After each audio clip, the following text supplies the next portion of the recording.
Hi, my name is Lee Carter, and this is the roundtable for our October meeting. And we're a little shorthanded today. We're missing Jillian and Amy. They were not able to come.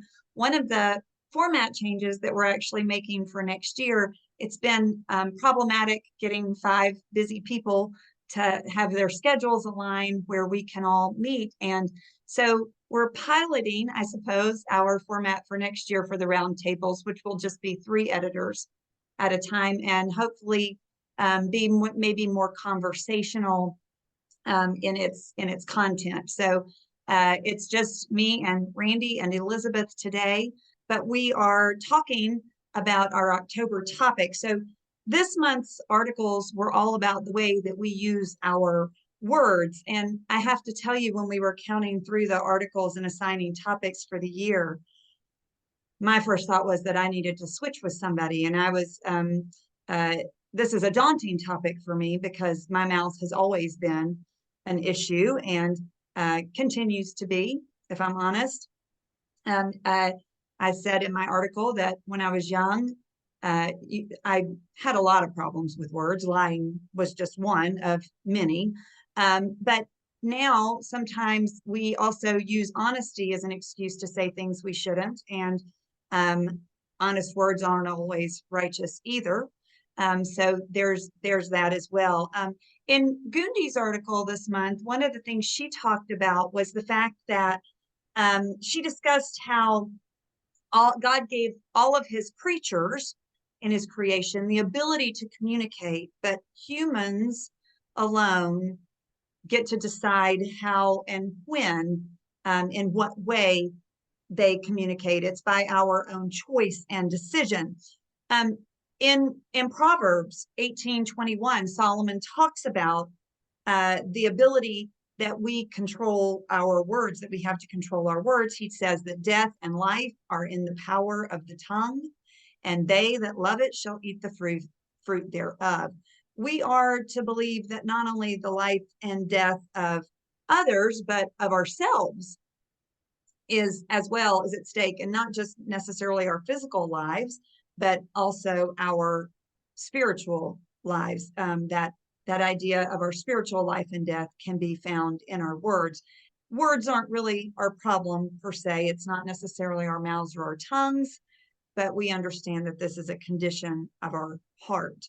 And we often downplay, I think, our words that we say, and that's that and the impact that they have not only on others but on ourselves. We don't treat our words as being terribly important or as important as our actions. We would never miss church services or steal something, and yet we would use our words sharply or in gossip or in backbiting to start trouble. There are others who seem to think that our words are more important than our actions. We can talk about things that we're going to do.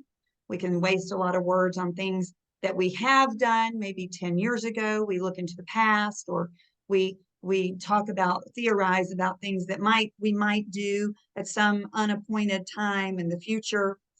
But I think it is critical for us, and I know that you all do as well, to get a clear perspective on guarding our words and what that means. And so that's going to be the content of the conversation today.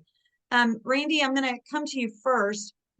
I asked you to consider Matthew 12:37, for by thy words thou shalt be justified, and by thy words thou shalt be condemned. And one of the things that I latched onto in this verse was the word justified, because that's also the word then that's used in Romans 3:28 when Paul says that we're going to be justified by our faith and not through any ability that we have to keep the law perfectly. And it's also the word that's used in James 2:24 when James tells us that faith alone won't justify us, but our faith has to manifest itself in works.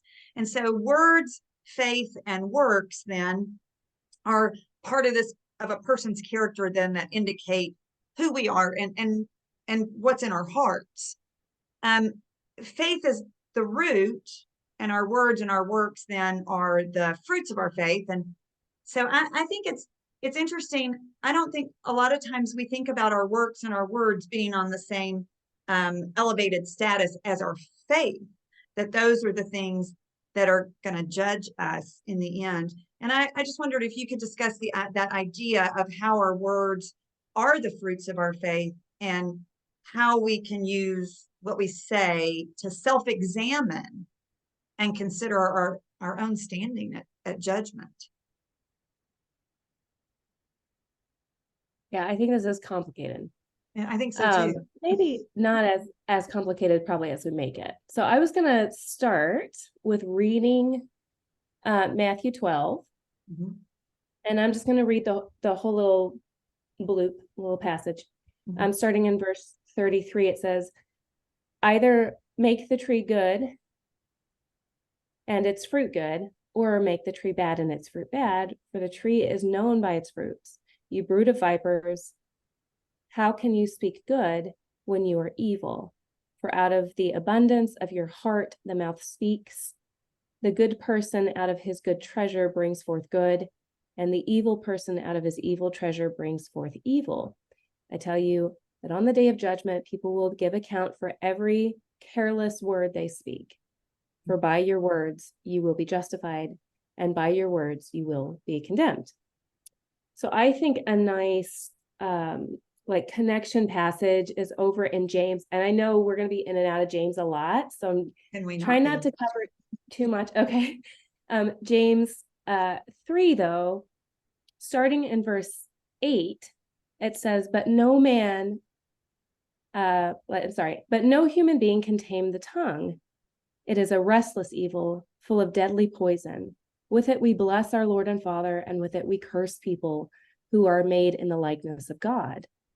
From the same mouth come blessings and cursings. My brothers, these things ought not to be so. Does a spring pour forth from the same opening both fresh and salt water? Can a fig tree, my brothers, bear olives, or grapevine produce figs? Neither can salt pond yield fresh water. So I think Dan uses this analogy a lot, and I think it's a good one. You can't, we had this apple tree in our yard in Bavaria, and I thought the apples were really good. He complained about them a lot, but he said, you can't, if the ground is bad, the fruit's going to be bad. And if the tree is not healthy, it's going to be bad. And you can go to the commissary or the grocery store and you can buy good fruit and you can tie it to this bad tree and it'll look like, but the fruit is not coming from the tree. It seems ridiculous. And I think that's what, I think that's sometimes what we think though with ourselves. Like if we only say nice things, we don't have to address our heart.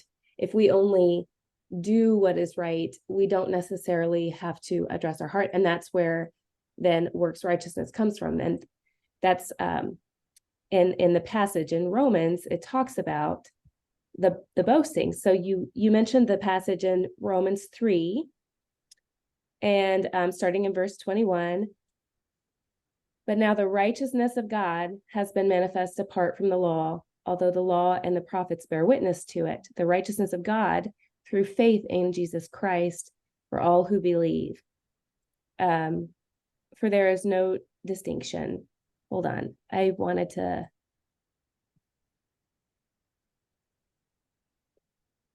Verse 27, it says, then what becomes of our boasting? It is excluded. So he goes on in chapter 4 to talk about Abraham's faith, that it was his faith that justified him. And he says, like, did Abraham have anything to boast about? Well, no, because the covenant was made with him before his circumcision. This promise was made before he proved his loyalty to God. It was this promise that was made. And it was his faith that we see in chapter 4 that was justified. So I don't, it seems like it's oversimplifying, but I think that's it. If we're addressing our heart, if we're addressing our faith, the other stuff will come But if we are, I mean, even if we say nice things, I think, not to get ahead of it, but one of your questions to Amy, I don't want to jump it, but it's like we can be passive aggressive and we can be sneaky with our words. I call it quiet ugly because I feel like girls are really good at being quiet ugly. My son Arthur will go and just be ugly and run and punch someone in the face, but Jeannie's usually asking for it, and we don't know that that's what's happening because she's quiet ugly and Arthur's loud ugly, and both are ugly. So I don't want to get off topic, but I think that James really solidifies everything and he ties everything together. So the passage in Matthew, I think is talking about that. Our spring can't bear both sweet and salty water. So does that answer your question? It was Absolutely. really fast. Sorry. And no, and actually, I had thought I should have moved Amy's question up next to yours because she really is then the counterpart of that. And so one of the things that I had in Amy's question was I came across that Chinese proverb when I was looking at how many words we say. And that Chinese proverb that a woman's tongue is her sword, which she never allows to get rusty. And in a negative sense, we do learn to control our tongues because what we do is we use them as weapons and we wield them with precision. We know exactly where to land that death blow, that kill shot. And so they just become agents of our temper and our resentments and our desires to manipulate. And I agree. I had talked about, that passive aggressive is still aggressive. And it's no less hateful than aggressive, which is what you were talking about. One is very clear and easy to see, and the other one is quiet, ugly. That's exactly right. That we use our tongues, not, the idea of guarding your mouth or guarding your tongue almost has like a defensive quality. We guard, we protect things, and what happens is we don't guard. In fact, we do the opposite. We send it out as almost like a scout to figure out where to land the hurt.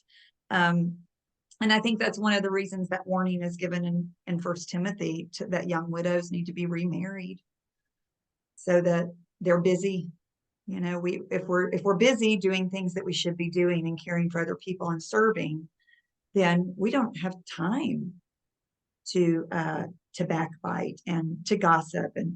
And I think husbands are good sometimes to put a stop to it as well. That's another barrier that they can be for us if we've got a godly husband. But I was also, I don't know, we can all weigh in on this too.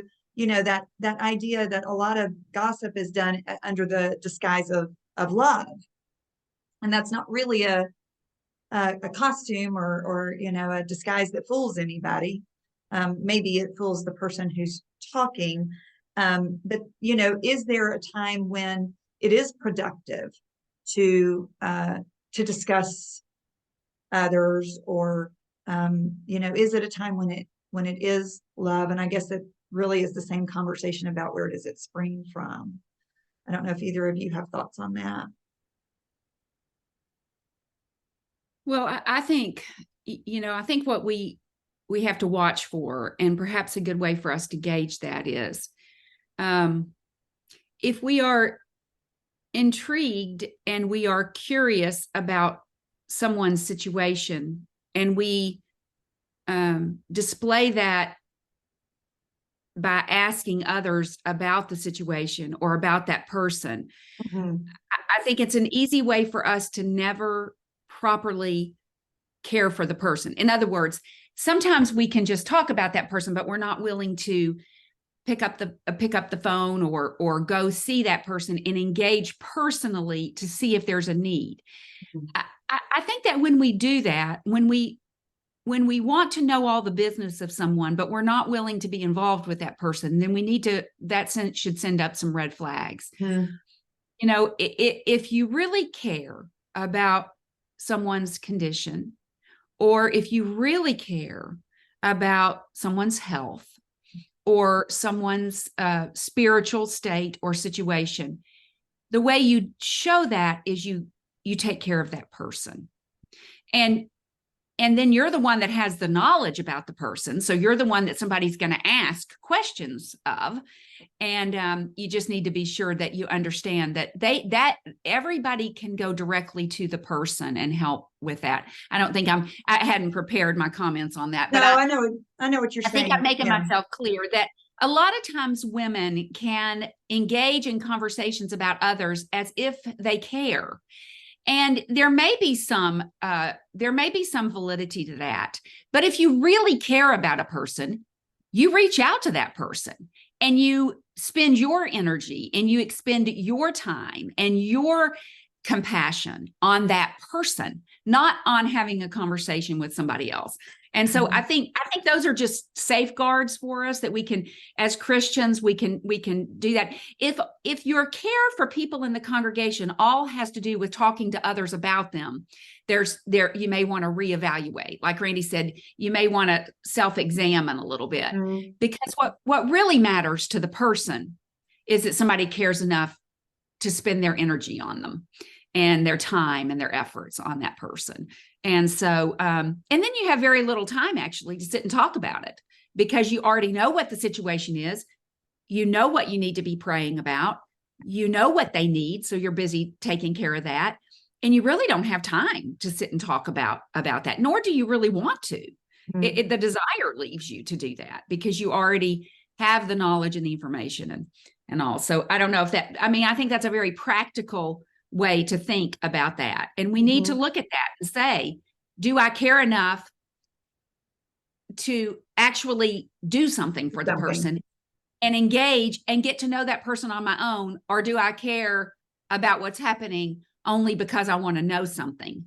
And that's when we find ourselves talking to others about the person, but never really dealing with the person ourselves. So, well, and the idea that we have to remember too that gossip and backbiting are in 1 Corinthians 5, it's listed alongside fornication and covetousness and idolatry. These are not things that we can sweep under the rug or that we can somehow rationalize in our heads.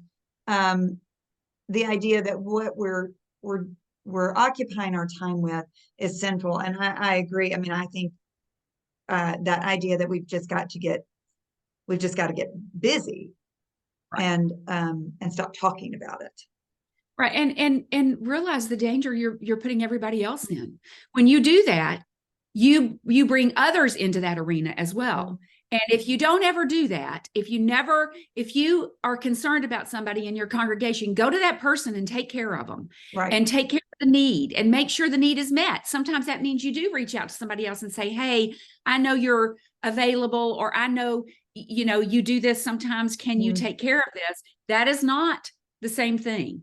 And so I think that cuts back on a lot of that chit chat about other people, because that becomes very dangerous very quickly. Well, and one of the things that I too talked about in my article, I felt like my article went kind of all over the place because it was hard to, there's so many things, was a book that I read a review on. I did not read the book, but this idea that one of the ways that women in particular communicate is through gossip.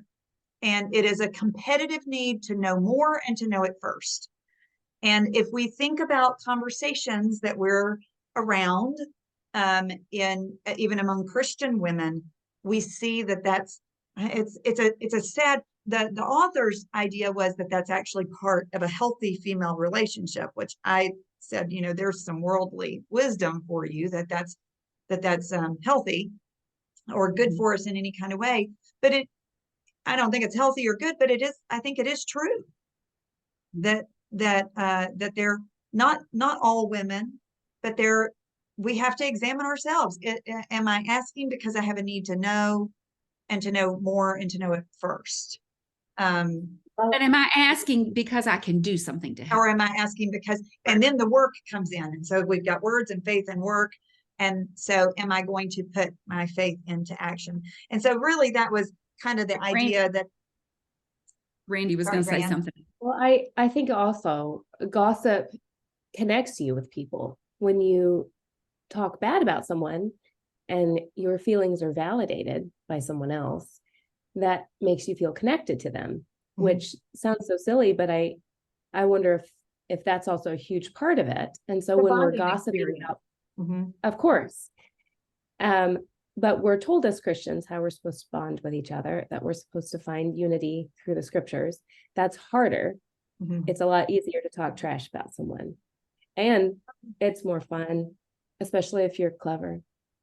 So that's I mean, it just is, like you were saying, women, we can be quick-witted and we can be snappy. Yes. And the response from others can be more encouraging, more rewarding immediately.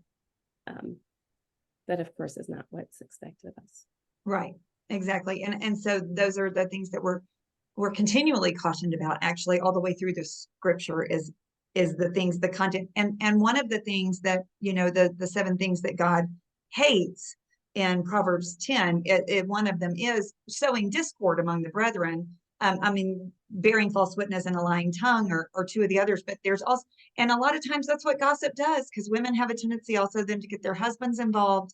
And then we've got an issue that shouldn't be an issue or doesn't need to be an issue. And so there are those things too. I think we just have to constantly think about what is it that I'm doing and why am I doing it, which is what we do in all things, not just in our words.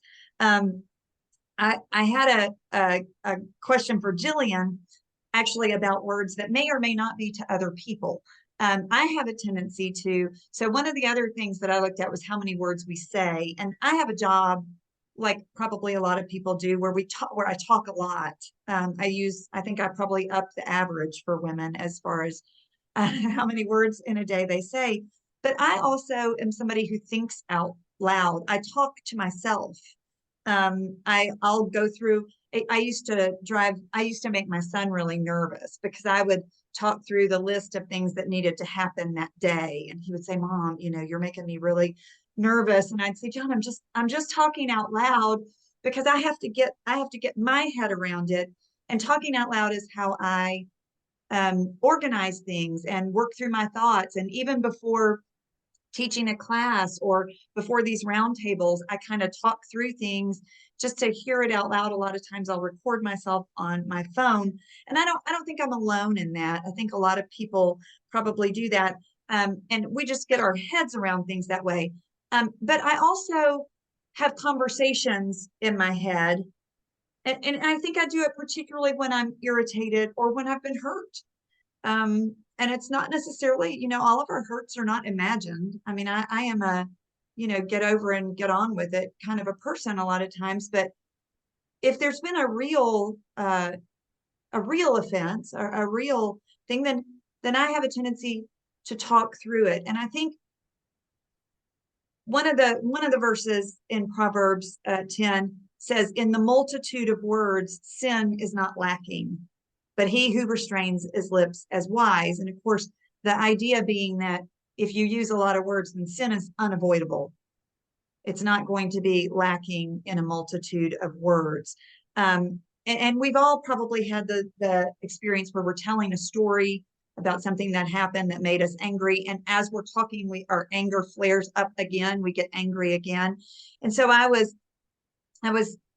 thinking, the idea that whether we're talking to ourselves, sometimes we vent to another person. I think hopefully we're all careful about that if we do. And I don't think there's necessarily, I think there is a purpose for venting and getting things out, although I'm not totally convinced about that, I have to say. But I think one of the things it does for me is it makes it harder for me to let go of the offense, because I continually rehash things and analyze in my head. And that idea that how can we avoid the temptation to just rehash the same issue over and over is what I was thinking about, that idea. Any thoughts? Well, I was just,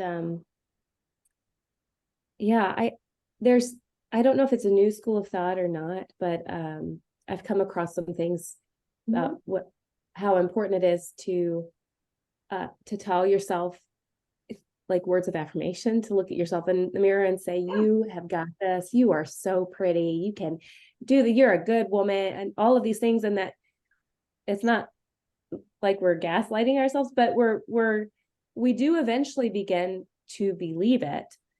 And I do the same thing. I get really worked up and I have conversations and I have things that I think, oh, if I had said this, right? Like we've been in situations where like, I wish I had said this.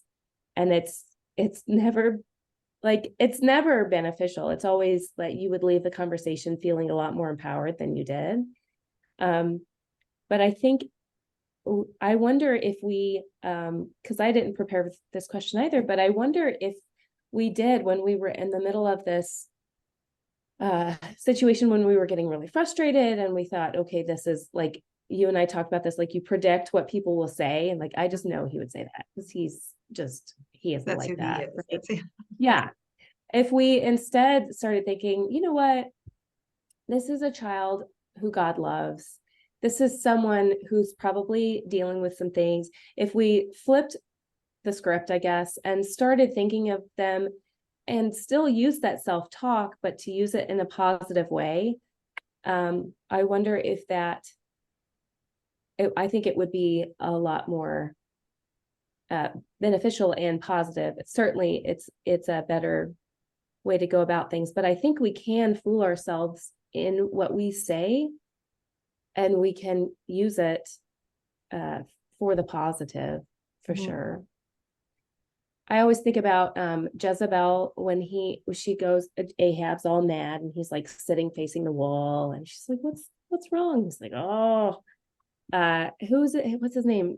Nabal. His Nabal. And he's like, oh, he won't give me his. And then she's really manipulative. I think she's so manipulative, and you see them doing these things, like they're talking to each other, they're getting themselves all riled up. She uses her words for wickedness over it. That whole story is like, it's like a checklist of all the nasty things you're not supposed to do with your words. But she's like, we're going to go to a party and we're going to talk trash about this. And then they eventually, like the village people take him out and they stone him because they believe what she said. She's like the perfect non-example, I guess. And I think the flip side, yes, is that what it's called? I think so, right? The flip side, I've always thought, like, women can be so manipulative in their words. I think the flip side of that, you see, Abigail has always stood out for me, that she goes before the king and she uses her words. I think you can see the same with Esther, but Abigail acts quickly and she like instantaneously like diffuses a really bad situation. I don't know that it would be a reward to marry David. I have my own opinions about that, but I think you see these two women essentially doing the same thing. They're using their words to change a situation in a time that women really didn't have a lot of say. And one obviously is seen as a really godly woman, and of course Jezebel. I mean, what a anti-example. What a mess. Yeah. Well, as we said over and over, it's because of two hearts. It always is. Yeah. No, it's true. And I think for me, I physically have to tell myself to stop. Like my word stop will come out and I have to put a stop to it. It's just so I think sometimes we talk about our words and we think about them as public words, and I think that's appropriate. But I think we also have to think about private words. And you were talking about, one of the sermons that still resonates with me from when I think about Don Bunting in Jacksonville a few years ago preached a sermon on Philippians, and he was talking about, you fake it till you make it kind of thing. Like you were saying, affirmations. You tell yourself you're joyful in any kind of situation. You tell yourself these are the things. So, I mean, it is I think that that's something that we can, you're right, foster, but we have to, that has to be then our focus, and our concentration has to be on that. All right, Elizabeth, I'm going to come to you last. As we've said, you know, our problem with our mouths isn't really a problem with our mouths. It's a problem with our heart. And it's hard to get away from this topic without talking about James at all. And in James 1:26, he says, Randy's already read this verse for us. I think, if anyone among you thinks he's religious and does not bridle his tongue, but deceives his own heart, this one's religion is useless. And I think the most terrifying part of this verse, and really verses throughout the scripture, is that we can think that we are religious. We can have that in our heads. And if we can't figure out how to control our mouths, we fool our hearts, and we can make our service useless. We can undo the works that we've done. We can easily become like the Pharisees, who praise God with their words, but who Jesus says their hearts are far from me. They just have words. And James writes about the fact that we can suffer that disconnect that we've already talked about. We can't bless God and curse man who's made in his likeness. And I love the image of the bridle, the idea that we can put something very tiny in a horse's mouth and control the entire beast. And, you know, James's point is well taken, that if we can control our tongue, the whole creature can be brought into submission. Other sins are avoided when we can control our mouths. And, you know, so if you could talk for just a minute, we've talked a lot about negative words, but there's also then the positive counterpoint of that, which Randy talked about really with Esther and Abigail as well. And we said, you know, it's two hearts, but how can we, only with God's help, I believe that man cannot bridle his tongue, can't control the tongue, but with God's help, we can bridle our tongues and avoid other sins as well. Yeah, I agree. And, you know, of course, James and the James references that you've already made are certainly powerful and alarming. Actually, they're scary in a sense. And certainly James addresses that practical living of a true Christian. That's really what the book of James is. If you want a handbook on how to live a Christian life, it's a good place to start. It's at least the first chapter.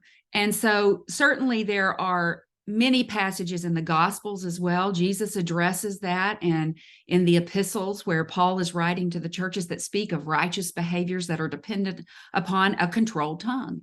And what we say, patience and long suffering, kindness and gentleness and meekness and so on, are all reflected in what we say. That's the way we reflect those attributes and characteristics. And there's no question that citizens of this kingdom that Christ came to establish are self-disciplined in their words, and their hearts and their minds are molded and embedded with words and communication that is righteous. So, you know, I think perhaps the greatest and the richest text for us concerning communications is Proverbs. And you've already read several of the Proverbs. I've recently been listening. I've just been very dogmatic about listening in the shower. My daughter gave me one of my favorite gifts that I've ever been given, and that is that I have a way to have this thing that is a speaker, and it connects to my phone anyway. And so I can listen in the shower, which is a great time to pray, and it's a great time to think about God. And so anyway, that got off track a little bit, but anyway, so I've recently made great efforts to just listen to the Proverbs over and over again. And I may have said at another roundtable that the two themes that run to me throughout the book very clearly on how we obtain wisdom and we keep it and we live by it is our tongue, our words, the need to speak little. And when we do speak kindly with wisdom. And that's woven throughout the book. The other thing, of course, is to get busy and not be slothful and not be lazy and be like the ant and be industrious. And I think those two things actually go hand in hand when it comes to the display of wisdom in our lives. that many times it's those who have a lot of time on their hands and are not busy who then end up talking with that time. And so I think those things can be reflected. But there are 22 chapters in the book of Proverbs and 92 verses in that book that talk about how and when we should communicate in the world without wisdom. So, the struggle in the book of Proverbs is, do we live? You live one of two places. You live in a world of darkness, or you live in the world of light. And you live in a world of wisdom, or one that's without wisdom. And so just some of the few is, the wise heart will receive commandments, but the babbling fool will come to ruin. And so without a heart that receives the commandments, you're going to babble on and talk on and on and on and on to your own ruin. It is interesting that there the fool is displayed as somebody who just talks nonsense, which we are surrounded by on a daily basis. The mouth of the righteous is a fountain of life. The wise lay up knowledge, but the mouth of fools brings ruin near. When words are many, transgressions not lacking. The transgression is not lacking, but whoever restrains his lips is prudent. Where there are many words, transgression is not lacking. The lips of the righteous know what is acceptable, but the mouth of the wicked, what is perverse. I mean, all of these comparisons of someone talking is a requirement. I mean, we're going to talk. Talking is one of the ways that we live our lives. We must communicate. We communicate needs. We communicate in our efforts. We, like Lee talked about, we many times are required to speak many words in our work, which is a good and an honorable thing to do. The lips of the righteous know what is acceptable, but the mouth of the wicked is perverse. I think I already said that one. Whoever goes about slandering reveals secrets. Just gossip. But he who is trustworthy in spirit keeps the thing covered. That those who can be trusted, those who are good counselors, those who are able to encourage and edify and exhort wisely, are those who keep those things to themselves then. They don't go around talking about that. The words of the wicked lie in wait for blood, but the mouth of the upright delivers them. Lying lips are an abomination to the Lord, but those who act faithfully are his delight. And it goes on and on. We know a soft answer turns away wrath, but the harsh words stir up anger. The righteous heart ponders how to answer. We think about how to answer. We pray about how to answer. We meditate about how to answer. We struggle with those things before our mouth is open. But it says the mouth of the wicked pours out evil things. Somebody who just immediately responds, does not think through their words, just gushes words out that are not wise, that are not helpful, that do not build up. And I'm just going to go on to the very last chapter of the book, which gives us this identification of this woman who works hard and does well with her words and her action in her life. And she opens her mouth with wisdom, and the teaching of kindness is on her tongue. And those are just a very few. I highly advise that book if you're dealing with something in your life that you're not sure how to respond to, what to say, what to do. There's a situation in your life that you're struggling to know how to communicate your way out of. And maybe in the end, you find out that the best thing to do is reserve all words. Sometimes that's the hardest thing to do, is to reserve your words completely. But of course, there are times when we're required to have the right words. Actually, we're commanded to have the right words at certain times. Yes, we are told to just hold our tongues, to bite our tongues sometimes. But God depends upon his righteous to have words. And as Lee noted, our hearts are clearly displayed in our words. Our speech, our words are, and nature is displayed in the way that we use those words. And it's impossible to be religious and inappropriate. It is impossible to be religious when we're inappropriate in our language and our speech, but it's also impossible to be religious and righteous without using our words and our speech. And so we have a dilemma because we have to talk. And I'm going to tell you, some people are just more talkative than others by nature. They enjoy talking. They enjoy visiting. They enjoy that fellowship. And so I think that those people have to learn how to use that trait for good. I think that it can be an extremely worthy trait. And so what's sad is that it's so easy for all of us with talents, or and all of us have those, to direct them in an inappropriate way. But speech can be quite a tremendous talent if you use your words wisely. And so I think it's impossible actually to do the things that God asked us to do without using our words. And we ended up in our highlights of the book of Proverbs with this woman who's busy. She seeks the good of all. She opens her mouth with wisdom, and the teaching of kindness is on her tongue. Paul tells Titus that the older women in the Lord's congregations ought to be teachers of the younger women, communicating good things, he says, that they may learn.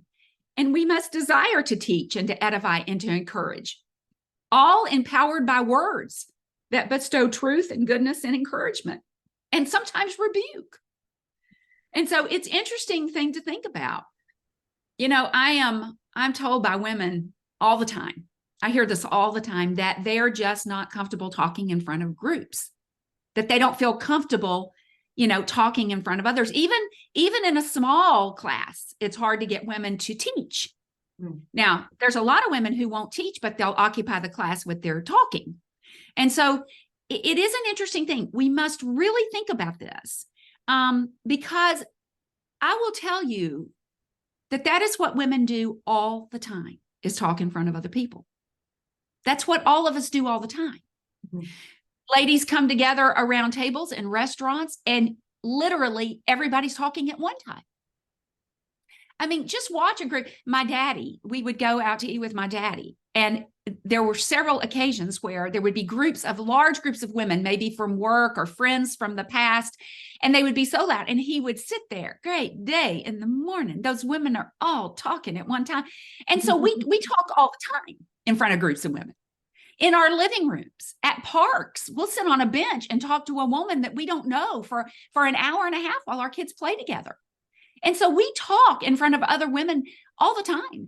And not only that, but we talk confidently about things. We persuade others to know and to believe things that we know. We talk about diets, and we talk about the schools in our neighborhoods and for our children, and child rearing, and what makes a child healthy, and what ways that we've safeguarded our houses. We talk about our husbands. We talk about cooking, even, believe it or not, politics, as if we know what is right and wrong, and in this world where there are wars, and that we somehow have all of that figured out. We talk about all kinds of things. We even sometimes talk about other people, sometimes even people we don't know. Sometimes we even talk about some famous person that we have absolutely no way to know about, but we seem to know about them. And so the problem is not that we are afraid or embarrassed, or we can't talk about things in front of other people. That is not it. And I will tell you that is an excuse. I see it all the time. And then when I begin to ask women, could you lead the discussion in our class that has 12 people in it? Nope, can't do that. But for the hour before the class, they're at the dinner table talking about all kinds of things. And so my point is that the problem is not that we can't share and communicate with one another. The problem is what our hearts are filled with. That's what the problem is. We talk about what we have knowledge of. We talk about what we spent time learning. We talk about the things that we're passionate about. That's what we do. We do it all the time. We're constantly teaching others about other things and about things that we know. We're daily talking in front of other people, offering them things that we think are valuable. Or we are comfortable talking about ourselves in front of other people. Sometimes we share stories and experiences to bring comfort to others. Sometimes it's for good reasons, or sometimes it's just to build ourselves up or to talk about ourselves because we like ourselves or because we think there are funny things. There's not always things wrong with that. I don't think that's a bad thing always. It can become a very dangerous thing if that's all you do is talk about yourself. And everything that is brought forth is about you. We're good with our communication. We don't spare words. We need to not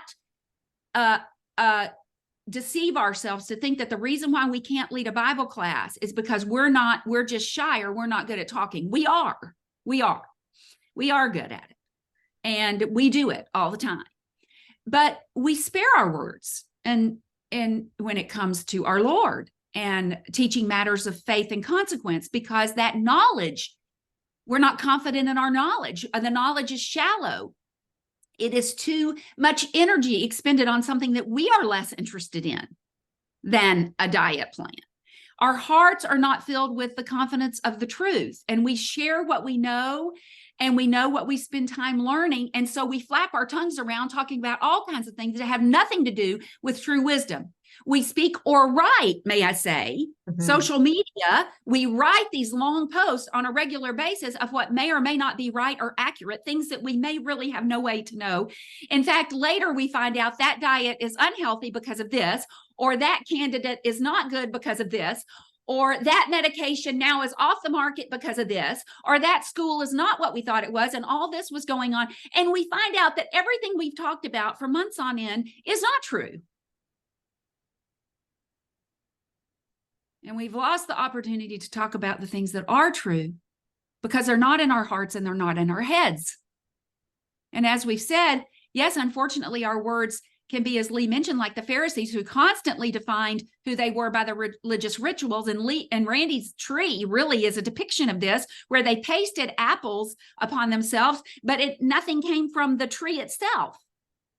So everything just dries up and dies. Their hearts, Lee talked about these repetitive words of praise, these lengthy prayers. You know, there are records, secular records written by Josephus and others who talk about the number of words used in the prayers of the Pharisees.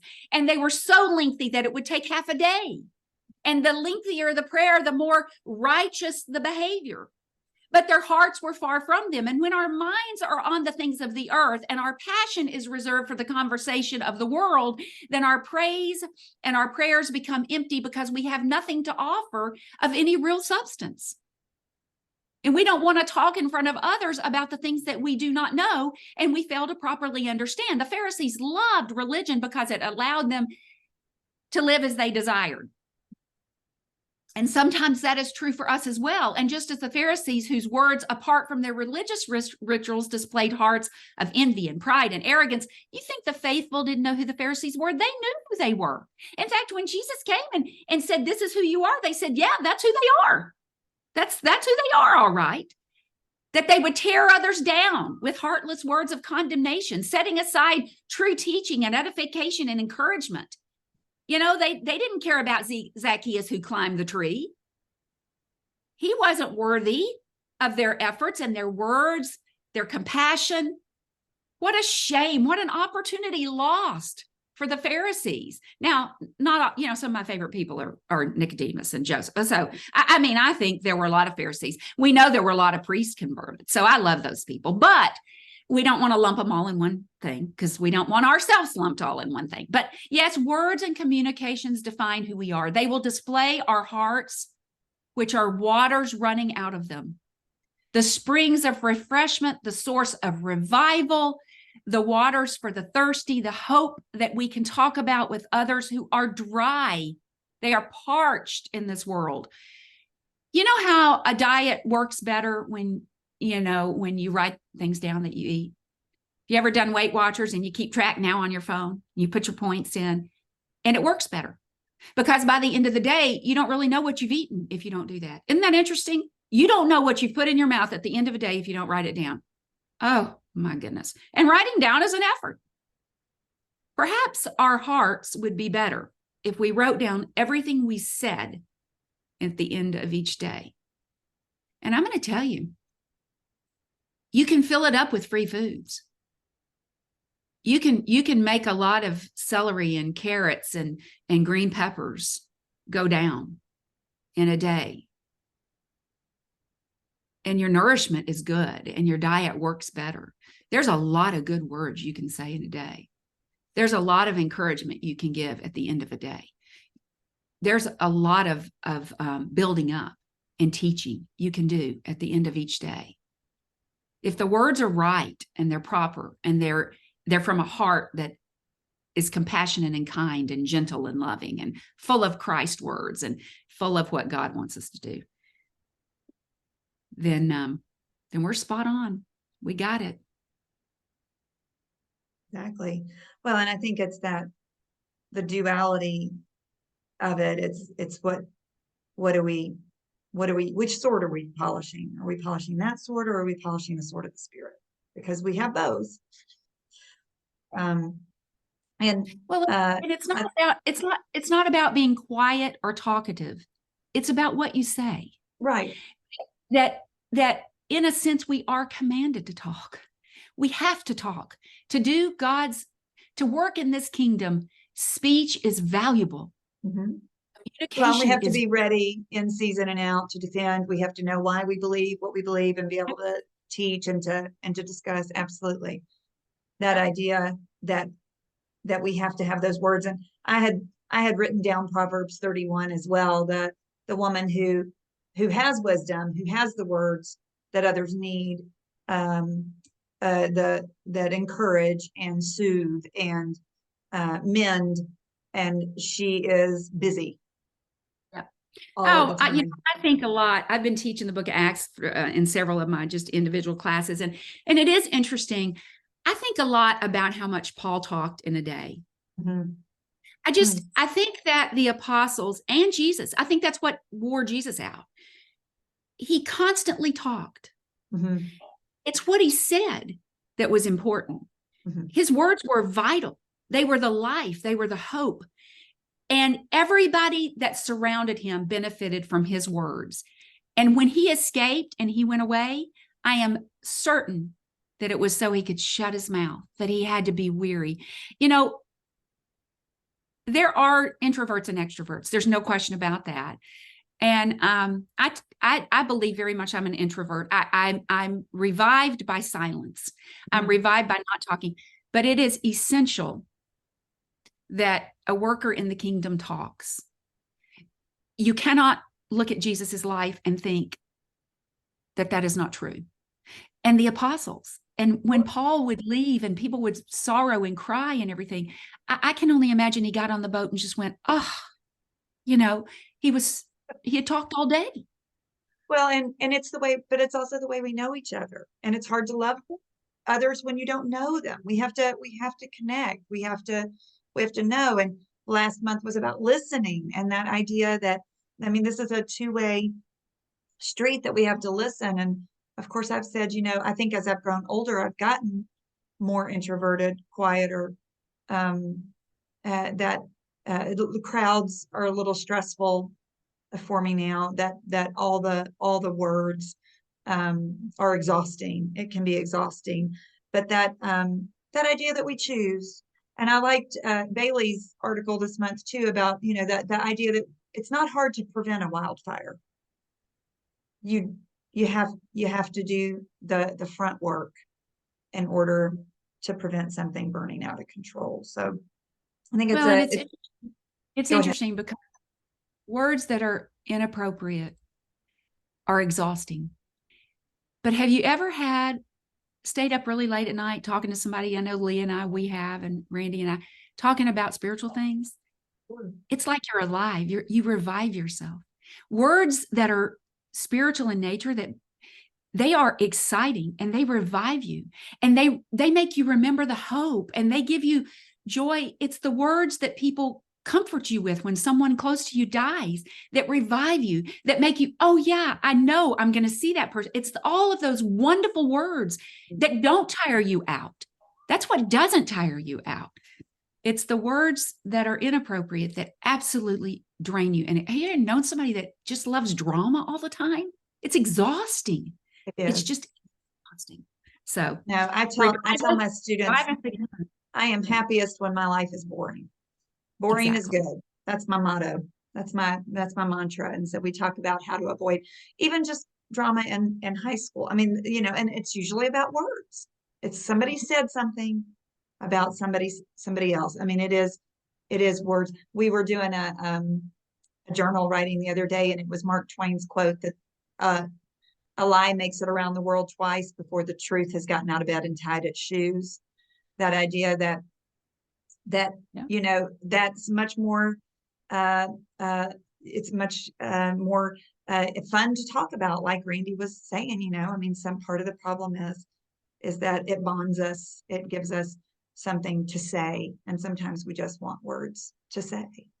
So something good for us to all think about. We don't want to undo our service by words that should not ever leave our lips.